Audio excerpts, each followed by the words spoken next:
Halo, makasih masih bersama Om Sugi, hayalan tingkat tinggi tapi mager sekali. Episode yang lalu, pemeran inti kita yang akan ikut bertanding serta para supporter dari berbagai kalangan telah tiba di lokasi. Peserta dari alam semesta ke-6 juga sudah siap menunggu. Di antara mereka ada yang sangat mirip dengan Frieza dan juga ada manusia Saiyan yang bernama Kabe. Manusia Saiyan di alam semesta 6 ini tidak punya ekor dan juga tidak suka jual beli planet dengan cara yang barbar. Mereka lebih memilih kerja sebagai pelindung kedamaian yang menghajar penjahat. Karena sangat bertolak belakang dengan manusia Saiyan di alam semesta 7, Vegeta jadi iseng ingin mengunjungi planet Sadal tempat KB tinggal sekarang. Selesai kenalan, ya kita masuk ke babak tes tertulis. Dalam waktu 10 menit, mereka harus selesai dengan nilai 50 ke atas agar bisa lolos ke babak adu jotos. Goku yang otaknya jarang dipakai sudah pasti kewalahan. Untuk pertanyaan Budi beli 10 pena ditambah 3 buku tulis aja dia masih harus hitung pakai jari. Tapi syukur aja masih bisa lolos. Yang paling kacau adalah Bu yang ngorok saat mengisi jawaban. Jadi, tim alam semesta ke-7 sudah kehilangan satu peserta di babak ini. Kayaknya salah Vegeta ini ya minta babak tes tertulis. Untuk urutan peserta yang akan maju, Beerus memutuskan kartu asnya akan turun terakhir. Sedangkan yang lainnya ditentukan dengan cara Hompimpa Jangken. Seperti pertandingan pada umumnya, sebelum dimulai kita dengarkan dulu lagu kebangsaan alam semesta. Hehe, keren kan?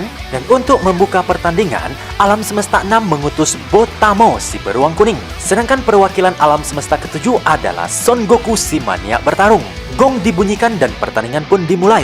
Sebelum lanjut nonton, tekan tombol subscribe dan nyalakan loncengnya dulu biar tidak ketinggalan episode terbaru kita. Dan jangan lupa juga untuk like dan share ke semua teman-teman. Walau ukurannya XL, Botamo coba menunjukkan kelincahannya dengan melakukan beberapa lompatan kecil. Lalu, dia pun mulai menyerang Goku dengan memanfaatkan badan yang besar serta gerakannya yang lincah. Karena belum pernah melihat sosok gendut yang begitu amazing, Goku hampir dipental sampai keluar arena. Si Botamo tidak ngegas terus tapi malah sombong meminta Goku untuk menyerang. Maju kau petarung anak newbie. Goku tidak buru-buru maju karena dia bilang makanan yang dia makan tadi masih belum turun. Jadi si Botamo kembali melancarkan serangan dengan laser cendol dari mulutnya. Setelah selesai lari berkeliling menghindar serangan Botamo, Goku pun mulai membalas dengan laser tenaga dalam yang kecil. Walau serangan itu tepat mengenainya, Botamo tidak kelihatan luka sedikit pun. Dia malahan mengejek Goku dengan menyuruhnya maju terus. Goku tentu sedikit kaget, jadi dia mulai menyerang lagi dengan pukulan fisik bertubi-tubi. Teman-teman juga pada bingung, si boneka beruang itu kok bisa menahan semua pukulan Goku tanpa bergerak sedikit pun. Jako bilang kemungkinan si Botamo mengirim semua pukulan yang dia terima ke dimensi lain. Jadi sekuat apapun Goku menyerang tidak akan berpengaruh padanya. Dan tidak hanya demikian, Goku pun terus dipaksa mundur. Vegeta yang duduk di kursi peserta jadi sangat geram. Oi Kakarot, pakai otak kau, mikir! Mendengar itu, Goku kelihatannya seperti mengerti. Lalu ditanduklah si boneka gendut itu. Hehe, gitu cara kau pakai otak ya. Goku memang sudah memikirkan cara melawannya. Dengan menarik kakinya, Botamo dapat dijatuhkan dengan mudah. Setelah ditarik sampai ke pinggir, Botamo berhasil dibanting keluar arena dengan lemparan judo yang sempurna. Goku pun memenangkan ronde pertama tanpa mengeluarkan keringat. Karena tidak terima dengan hasil kalah pertama, Champa menuduh Goku curang dengan memakai serangan laser. Wasit yang adil bilang itu adalah kemampuan fisik mereka untuk mengeluarkan tenaga dalam. Dan Botamo juga sempat memakai serangan yang sama tadi. Penonton sontak berteriak, "Wuh!" untuk mengejeknya. Petarung kedua yang diturunkan alam semesta 6 adalah Frost yang sangat mirip dengan Frieza. Sebelum bertarung, Frost memberikan salam yang sopan kepada Goku juga semua penonton alam semesta ke-7. Goku juga jadi sedikit tidak nyaman dengan Frieza versi sopan ini. Pertarungan dimulai, Frost membuka serangan dengan jurus pelintiran kakinya. Tapi Goku tidak terluka. Karena sudah pernah melihat perubahan Frieza, Goku pun yakin dan menyuruh Frost untuk segera menunjukkan perubahan terakhirnya. Sesuai permintaan, Frost langsung berubah. Inilah wujud terakhirku. Hah? Mau tipu-tipu dia rupanya. Goku yang tidak merasakan ancaman langsung mulai adu jotosnya tanpa berubah bentuk. Setelah beberapa jual beli pukulan yang sengit, Goku mulai menembakkan laser cendol bertubi-tubi. Kemudian ditambah sebuah Kamehameha besar. Frost berhasil membalas serangan Goku dan menangkapnya. Lalu dia melancarkan pukulan beruntun ya untuk menyerang Goku. Di tengah pertarungan ini, sang wasit membawakan sedikit breaking news. Menurut informasi yang baru diterima, Frost adalah pecinta damai yang selalu memimpin pasukannya untuk menghentikan peperangan. Dia juga ikut dalam pembangunan pasca perang dan merawat anak yatim piatu, serta 3 kali dianugerahi Nobel Perdamaian Dunia. Sepertinya Frost adalah sosok yang sangat mulia. Nah, itulah dia sedikit info tentang Frost. Balik ke pertarungannya, Frost terus menekan Goku dan berhasil mendaratkan sebuah tinju keras. Lalu ditambah dengan laser jari bertubi-tubi yang menghasilkan asap di mana-mana. Goku tidak terluka tapi sedikit geram karena dia yakin Frost masih menyembunyikan satu perubahan lagi. Ayo, berubah kau, kita main serius sekarang. Melihat Goku Super Saiyan, Frost pun tidak segan-segan berubah ke wujud terakhir aslinya. Sebenarnya aku tidak mau berubah kayak gini tuh karena takut mati pula kau kutonjok. Frost langsung menyerang dengan kekuatan penuhnya, tapi Goku hanya menahan dengan satu tangan. Bacot aja kau rupanya ya. Goku sontak memberikan tinju telak di pipinya. Kemudian Frost hanya kebagian dihajar sama Goku. Tidak kusangka kau kuat sekali rupanya. Tapi demi mendapat dukungan Champa untuk menghentikan peperangan di duniaku, aku harus menang.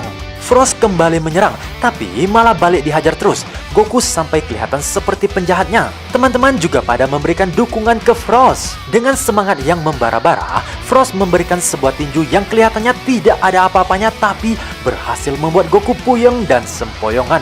Lalu dengan mudah Goku disepak keluar arena sampai menyentuh tanah dan tidur di tempat. Pertandingan kedua dimenangkan oleh Frost dari alam semesta ke-6.